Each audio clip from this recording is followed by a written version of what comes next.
The fifth player was eliminated from Australian Survivor Brains v Brawn II. It's time to figure out why Nash lost. Nash, the tribe has spoken. They sure have. Nash started playing hard from the first 5 minutes he was on the beach, finding an idol and deciding to parade around in it. From the get-go, a tribe mate said he had put a big target on his chest. Literally. But that was only the beginning. We later found out that he threw the first challenge because he really wanted to play the game. Of course, to him, playing the game meant making big moves and running around like a crazy person. All things that are simply terrible at any point in the game, but especially starting off.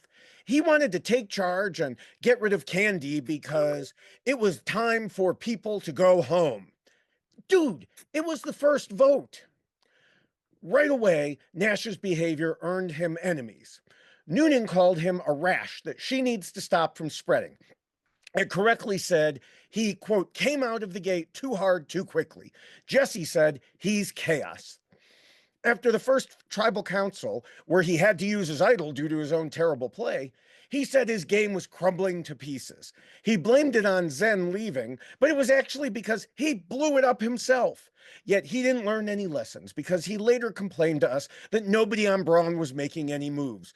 What he still failed to comprehend is that's because they didn't need to yet. But wait, there was more. It wasn't enough to overplay. He had to tell people about it too, as he divulged that he had thrown that first challenge. Much like Kent on the other tribe, he did everything possible wrong for Rule 2. He schemed and plotted too much, he backstabbed for no reason, and he failed to keep his scheming secret.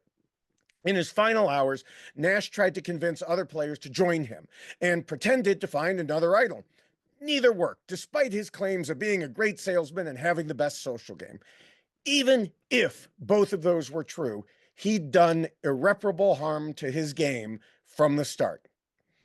Nash said at the first tribal council, if you don't play from day one, you shouldn't be here. Wrong. In fact, if you play hard from day one, you won't be there for very long. And that is why Nash lost. Be sure to subscribe for upcoming future mini WhyXLost videos all season long, and watch for separate short videos with my thoughts on some of the more interesting or funny points of the game.